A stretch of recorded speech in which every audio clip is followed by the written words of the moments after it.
Bismillahirrahmanirrahim. Assalamualaikum warahmatullahi wabarakatuh. Perkenalkan, nama saya Adam Maulana dari UIN Sunan Gunung Jati Bandung, kelas PAI 6A, jurusan Pendidikan Agama Islam. Nah, dimana saya di sini akan membuat tutorial cara pensucian dari najis mukhafafah. Nah, video ini saya buat untuk memenuhi tugas ujian akhir pada mata kuliah pengolahan laboratorium PAI. Untuk video selengkapnya kita cek berikut ini. Nah, ini adalah contoh pakaian yang terkena najis berupa air kencing bayi laki-laki yang belum mengonsumsi makanan selain ASI. Nah, cara pembersihannya cukup dengan memerciki air pada area yang terkena najis tanpa harus membasuh terlebih dahulu. Dan ini adalah pakaian yang terkena najis berupa air kencing perempuan, baik yang masih mengonsumsi ASI ataupun yang sudah memakan makanan. Cara pembersihannya cukup dengan dicuci hingga bersih. Nah, ini contohnya. Nah, dan jika terkena kotoran atau najis di bawah sendal, cara membersihkannya cukup dengan digesek kembali pada tanah.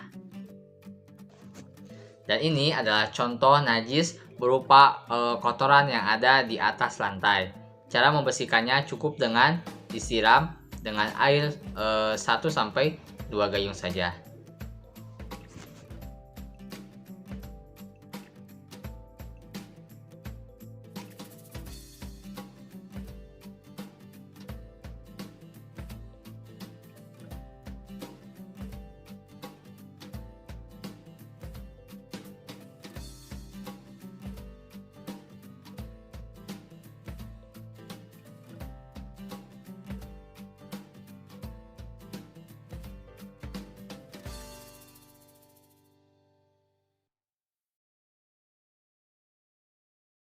Bismillahirrahmanirrahim. Assalamualaikum warahmatullahi wabarakatuh. What's up? Hello everyone. Nama saya Albi Muhammad Farisi dari PAI 6A.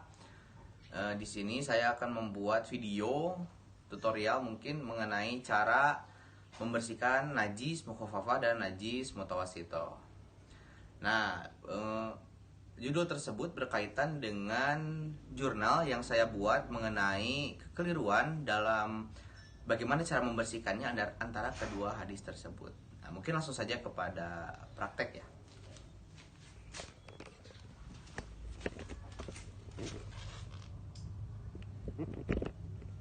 Nah, di sini saya ada tisu mungkin ya, atau mungkin teman-teman bisa menggunakan lap atau apapun yang bisa digunakan untuk membersihkan najis.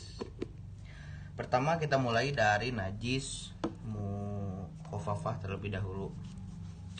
Nah, saya contohkan di sini dengan sabun ya. Nah,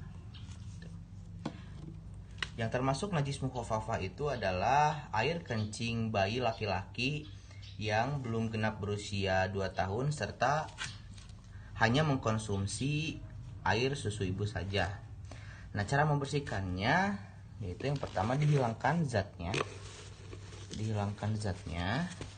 Di sini saya menggunakan tisu ya. Sekali lagi, dihilangkan dulu zatnya. Hati-hati agar tidak mengenai tangan. Kalau dirasa sudah penuh, diganti saja. Kalau menggunakan tisu, kalau menggunakan lap, kita bisa menggunakan sisi yang lainnya. Nah, hati-hati lagi agar tidak mengenai tangan kita najisnya. Nah, setelahnya zatnya tidak ada, pastikan bau, warna, dan sifat-sifatnya dari najis tersebut itu hilang. Kemudian dicipratkan menggunakan air. Cukup dicipratkan menggunakan air. Kemudian dibersihkan lagi menggunakan tisu sama ya. Hati-hati tetap sama agar najis tidak mengenai tangan kita. Nah, sudah seperti itu. Nah, itu untuk najis yang mukhafafah. Nah, kita masuk kepada najis mutawasito. Kita umpamakan sama ya, di sini saya menggunakan sabun. Kita umpamakan kotoran binatang ya. Nah, untuk cara membersihkannya sama. kita hilangkan dulu zatnya, zat dari najis tersebut kita hilangkan. Hati-hati juga agar zat najis tidak mengenai tangan kita.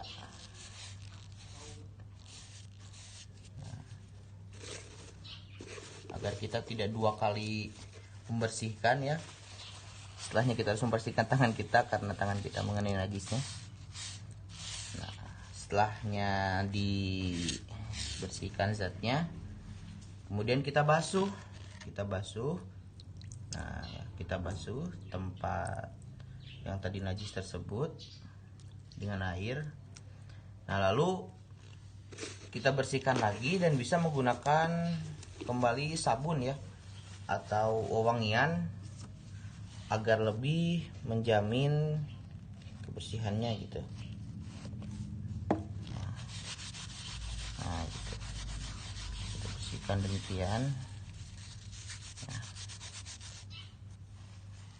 Kemudian dibersihkan lagi dengan air.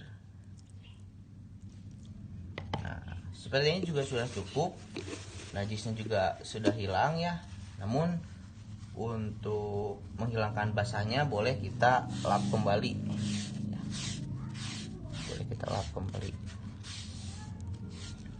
Nah, mungkin seperti itu kurang lebihnya cara membersihkan. Yang pertama tadi najis mukhafafah, kemudian yang keduanya najis mutawassithah. Nah, kenapa di dalam jurnal saya katakan banyak sekali kekeliruan di antara kedua hadis najis tersebut, yaitu dalam pembersihannya. Itu karena mungkin dirasa ada najis-najis yang mungkin masuk ke dalam golongan mutawassithah, namun dibersihkannya tidak secara mutawassithah gitu, secara mukhafafah saja karena mungkin kagok mungkin atau mungkin karena mungkin ketidaktahuan. Karena kalau kita berbicara najis najis mughalladh itu sudah pasti gitu ya, harus dengan air, dan juga najis-najisnya pun najis-najis yang mungkin kalau di lingkungan saya di sini sedikit sekali kesempatan untuk bersentuhan dengan najis tersebut. Nah, mungkin sekian yang bisa saya sampaikan. Mohon maaf apabila ada kesalahan. Wabillahi taufiq wal hidayah. Assalamualaikum warahmatullahi wabarakatuh. Bye bye.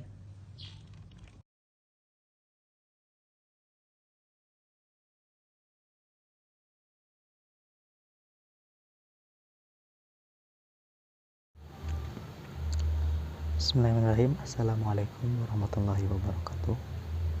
Saya Sari Riawan. Saya akan membahas tentang najis mukhafafah, dan lebih tepatnya mempraktekkan cara pensucian dari najis mukhafafah. Perlu kita ketahui bahwa dalam fikih ini najis itu terbagi menjadi 3, itu najis mukhafafah, najis ringan, najis mutawassithah, najis sedang, dan najis mughaladzah, itu najis berat. Nah, najis ini adalah merupakan sesuatu yang kotor gitu ya, sesuatu yang kotor yang mana harus dibersihkan karena kita sebagai umat Islam itu menjaga kebersihan, dan untuk pelaksanaan ibadah pun kita harus suci, pasti suci dari najis, ibadah sholat atau ibadah yang lainnya. Maka dari itu Islam berikan cara untuk mensucikan dari najis tersebut. Nah, untuk najis ringan ini yang pasti dari apa yang disucikannya atau bendanya, dan cara pensuciannya pun ringan. Untuk benda yang termasuk dari najis mukhafafah yaitu hanya satu, yaitu air kencing bayi laki-laki yang belum berumur 2 tahun atau yang belum memakan apapun kecuali ASI. Nah, berbeda halnya dengan perempuan bayi perempuan, yang mana itu masuk ke dalam persoalan najis yang lain, yaitu adalah najis mutawasitoh. Nah, untuk lebih detailnya saya akan memberikan penjelasan juga tentang najis mukhafafah ini, dan juga cara pensucian dari najis mukhafafah ini. Ini penjelasan sedikit ya mengenai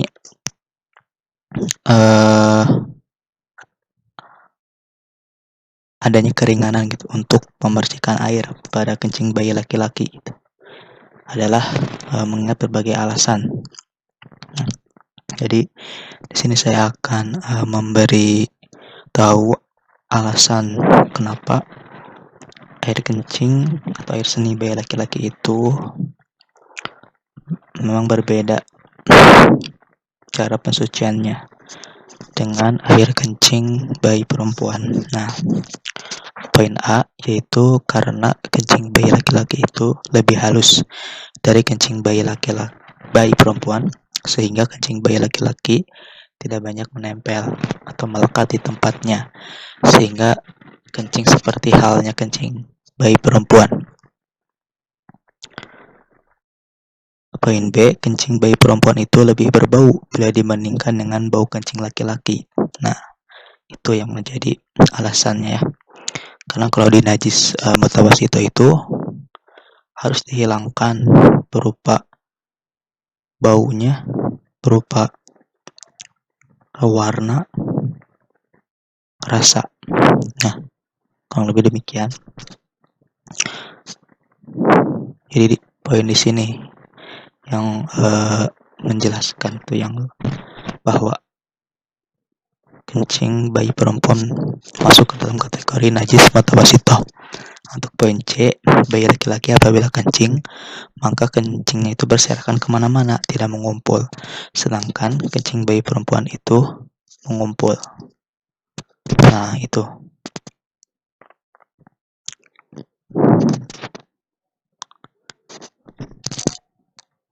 Nah, untuk cara pensucian dari najis mukhafafah atau najis ringan ini,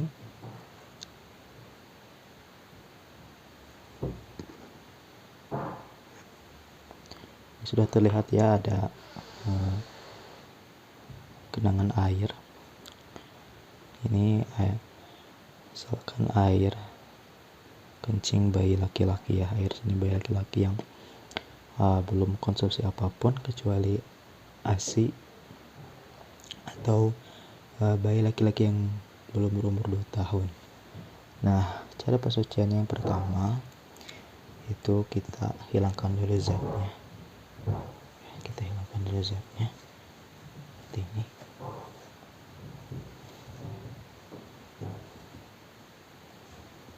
Kita hilangkan zatnya.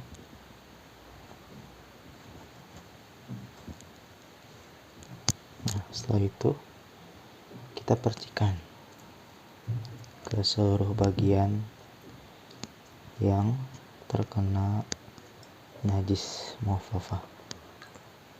Cukup ya. Nah, itu cara pensucian dari najis ringan. Dan untuk pensucian najis mukhafafah atau najis ringan lainnya, misalkan mengenai pakaian, itu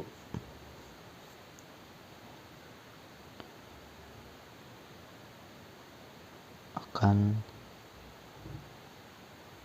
ditampilkan juga. Nah, ini sudah terlihat ya, bila mana najis tersebut mengenai pakaian, cara pensuciannya sama dengan cara yang sebelumnya, yaitu dipercikan saja. Nah, sekian video yang dapat saya sampaikan berkenaan tentang penjelasan najis mukhafafah beserta cara pensuciannya. Terima kasih. Wassalamualaikum warahmatullahi wabarakatuh.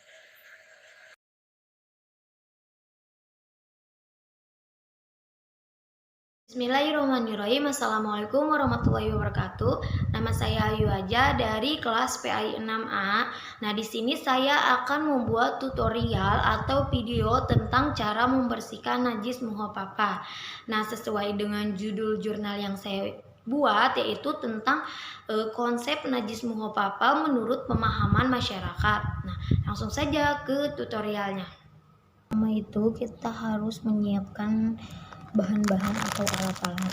Di sini ada tisu, terus ada mama lemon atau sunlight, atau kalian bisa pakai sabun wangian yang lainnya. Nah, terus di sini ada air. Sudah segitu saja. Langsung saja ke praktiknya. Misalkan ini najis gitu ya. Najis mukhafafah air kencing bayi laki-laki. Nah,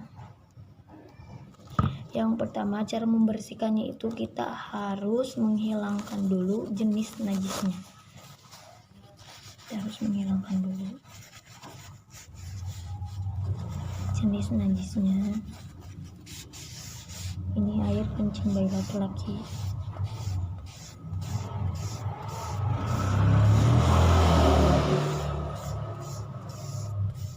Sudah bersih jenis najisnya, kita lanjut ke percikan. Cukup percikan air saja. Nah,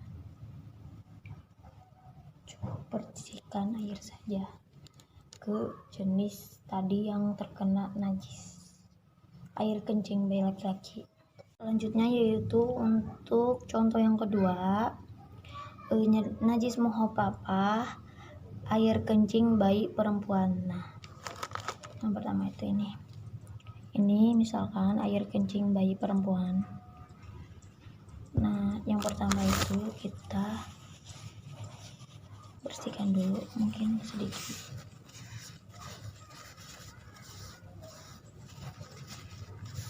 Bersihkan dulu jenis najisnya. Terus kita di sini langsung pakai wangian, atau bisa langsung pakai wangian. Jadi bersihkan dulu juga. Basuh dengan air